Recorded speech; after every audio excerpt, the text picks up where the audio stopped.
What's up, everybody? Welcome to the Gamers at Large midweek cast for May 18th. It's gonna be a solo cast for right now. Don't know where everybody is, but just probably gonna be a short one if it's just me. But before we get started, just wanted to give a big shout out and a happy birthday to Victoria White, our very own expert blogger. Vicky is her birthday today, so everybody wish her a happy birthday. Right now she's in Vegas living it up, gambling, all that other good stuff. So happy birthday, Vicky. If you can tell by the actual comment section, not comment section, but description, there are a couple things I wanted to hit on tonight. First up being Capcom. And you can get this article on pushsquare.com. That's pushsquare, all one word.com. And the rumor is that Resident Evil is to return to its horror roots on PS4. I'm not going to read the whole article, but apparently Capcom is gearing up for what they call a full-scale offensive in regards to the Resident Evil franchise toward the back half of the year. And apparently they want to go back to what Resident Evil used to be. Apparently, they didn't enjoy the returns on Resident Evil 6 being so action centric, as it were.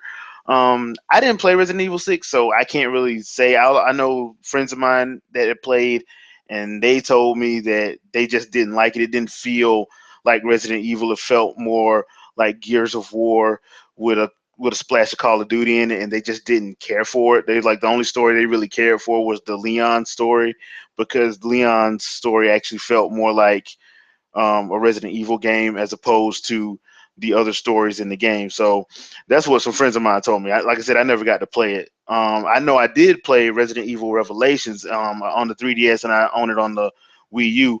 And I need to play it on the Wii U. I haven't played it yet on the Wii U, but on the 3DS it was fun. The only problem was with the way the 3DS is shaped, is kind of hard to. And at the time, it didn't have a. You had to get the circle.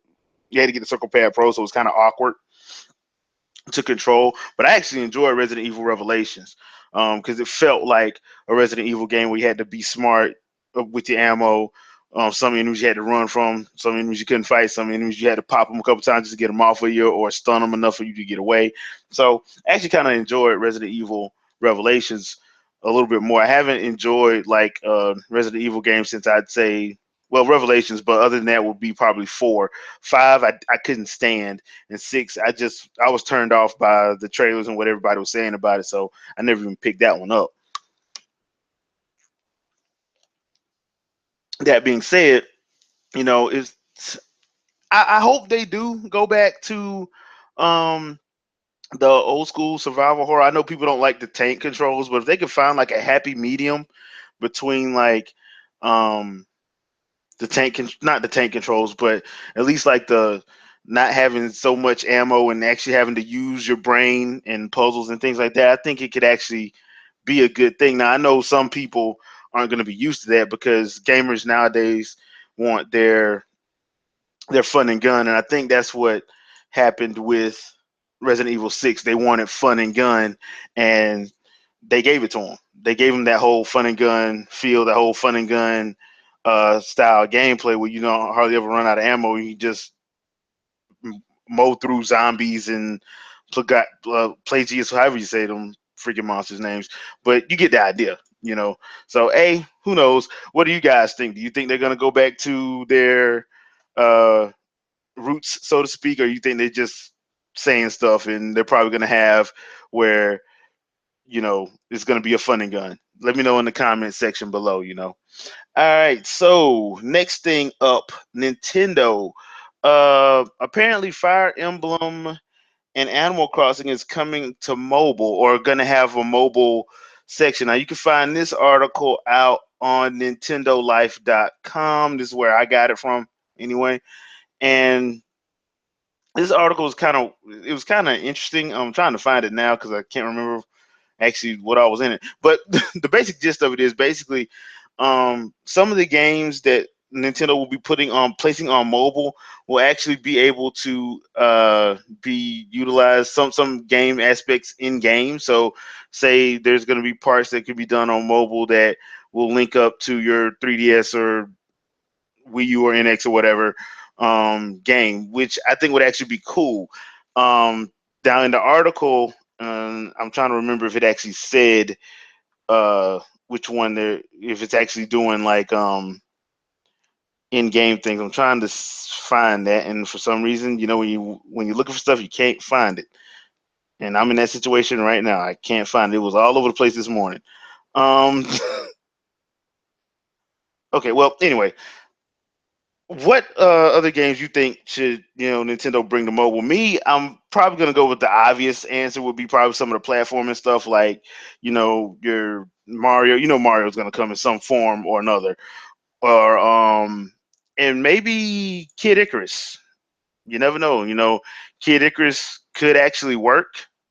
I think, given a proper you know given some idea and thought, I think a Kid Icarus mobile thing could actually work.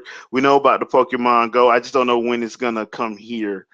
But yeah, Pokemon Go. Hey, who knows? That probably is gonna be something that could blow up in the meantime. But hey, we'll just have to wait and see on that. The other thing that I've found, and it's actually kind of interesting, the whole thing on backwards compatibility. Um, because now Microsoft has their backward compatibility list that you can find they update it like every time they put out, I think, another few games to it.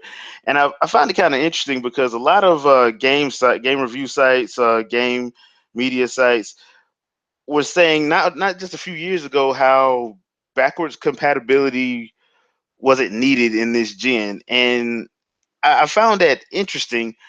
But now everybody seems to be reversing that train of thought.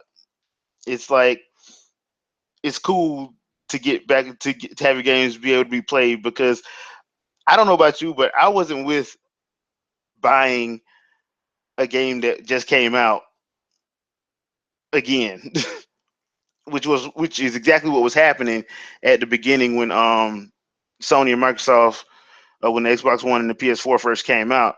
They were basically repackaging and repurposing games to put on the PS4, slapping definitive edition on it, and saying, "Hey, here's this game that just came out not even a year ago, but this is the definitive edition.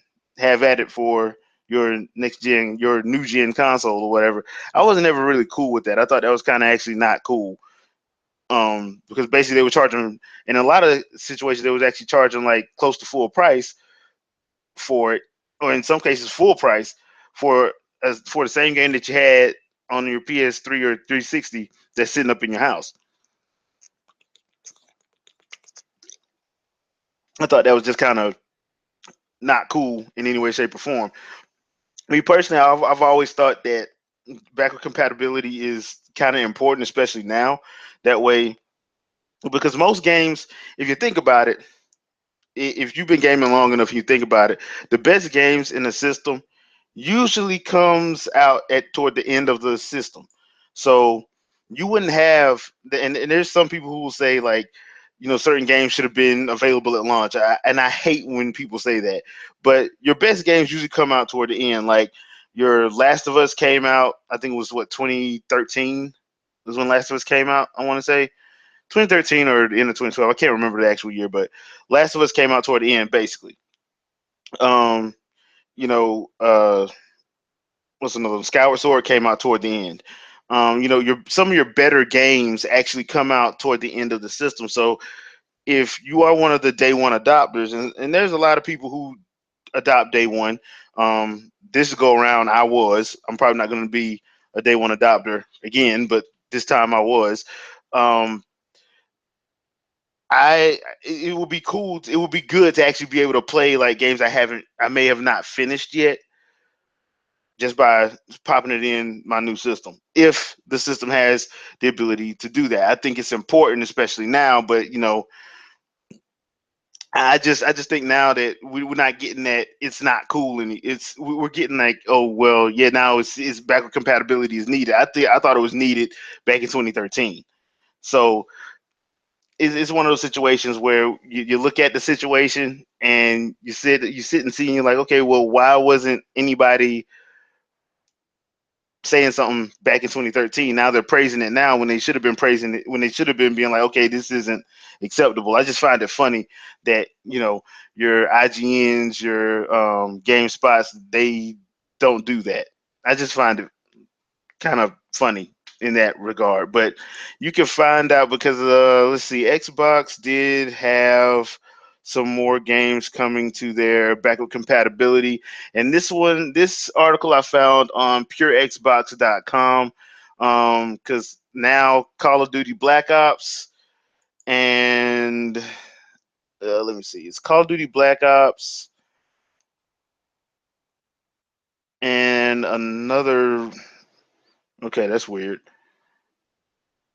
Okay, no, it just says Call of Duty Black Ops now can now be played on the Xbox One. This came yesterday at about 6 a.m. So apparently it's playable. It's playable now on the Xbox One. So if you're a Call of Duty fan, you want to get your Black Ops in, you can play it now if you're on Xbox. So that's the original Black Ops. And you can find that article, like I said, on purexbox.com. So if you're looking for that, you can find it there. Oh, and supposedly the Modern Warfare trilogy is coming to 360. Mm, not bad, people. If you still got your 360 and you want that Modern Warfare trilogy, hey, it's coming in. It's gonna be priced at $30. So check that out. And this is saying it releases on May 17th. That would have been yesterday. Huh. I don't think that's true though. But because I haven't seen it. But hey, I haven't seen it, so if somebody can verify, I don't know. I'm not that big into Call of Duty anymore, so I think the last one that I enjoyed was Modern Warfare 3. So I didn't. I'm usually every other year type of Call of Duty player. So if I if I decide to pick it up, so that's that. Uh, Last thing that I wanted to talk about today, which was actually a post that I found on I didn't find it. I saw it on my G Plus this morning, and thought it would be important to talk about. And that is this story. You can find this on PC Gamer. Basically, Terrence M. He's a Hearthstone player. Actually did pretty good this past weekend at something called DreamHack Austin. Now I'm not a PC gamer, as it were. I'm more of a console gamer.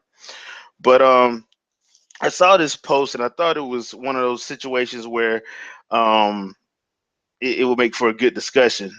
And apparently he was doing well, and he got up to, I want to say, let's see, he made it all the way to, he didn't win it, but I think he was in second place. Yeah, he finished second. At DreamHack, Terrence M finished second. And he was given an interview, and during the interview, people saw that he was black. His name's Terrence Miller. He going to school like normal people, and he's one of these Hearthstone players. So apparently, when people found out he was black, the Twitch chat went a little bit crazy, and they started shooting out some messages. I'm gonna try to share this. Let me see if I can share this out. Share this screen out for you. Um, Here it is. Okay, as you can see, like some of the stuff actually got bad. Like here's some of the stuff that was being said. I mean, there ain't no place for this kind of stuff right here. I know some people think that's funny and they think it's cute and all that, but it this ain't funny because half of these people that saying this stuff would not say it to that dude's face. You and I both know this. They would not have said it to his face. And if you want to see a picture, that's Terrence Miller. That's him. So And I know these people that saying this stuff wouldn't have said that to his face. And I don't get why people think that this is kind of funny or this is acceptable at all. And I think Twitch should have did something, you know, ban something, you know, find IPs and ban the IPs, period. So they can't come back at all. Because this kind of BS just shouldn't even be involved, especially at an event like this. I mean, it makes people who want to attack the gaming culture, the gaming hobby, it gives them the ammo that they need, because when they see stuff like this, that just says, "Oh well, see, this is how vicious gamers are," and like all of us aren't like that. So you see stuff like this, and you're like, Twitch. And I heard like it had gotten a little bit better on Twitch. It used to be, from what I understand, it used to be bad on Twitch, but I've heard that it's gotten a little bit better. But sometimes these events, it gets a little bit worse. So this was just one of those situations where it gotten really bad to a point where people just, it got so bad that people they didn't even, they was talking about him while they were doing the actual interview with him after he played second. So I mean, that kind of stuff is uncalled for. Um, it shouldn't be in involved in, like, especially in like tournaments or anything like that. I mean, I don't even like it when people do it in comment sections, really, because like I said, these are people who are saying these things. They're thinking it's cool and funny, but they would never say that to somebody's face because they're not crazy. They would never say anything to somebody's face. Now, the problem with Twitch was saying, some of the representatives for Twitch were saying that that some of the problem is that they have like software that can root out like certain phrases, and it just wasn't working. It was down during that whole tournament, and some of the mods just, I guess they were overworked, so it didn't. Um, it just was a bad weekend for that, for them anyway. The mods and um, that software they were using. It was called Moobot, according to the actual article. It's supposedly it's a tool for dealing with like spammers, and um it wasn't ready to go. It wasn't configured properly, so it wasn't gonna be ready to go. So it's one of those situations where you're just like, dude, it has to get it, things like this shouldn't happen. So they have to find a way to like do it and make sure that it works before tournaments and stuff like that happen, because this is just, some of that stuff was just bad. It was just straight up bad and uncalled for.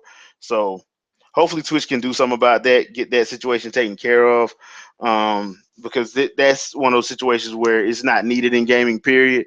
And for people to even act in that way, just is, I just think that, I just think if you ain't gonna say it to somebody's face, just don't say it at all. Personally, because hiding behind an avatar don't mean nothing. I hate that. I hate internet gangsters.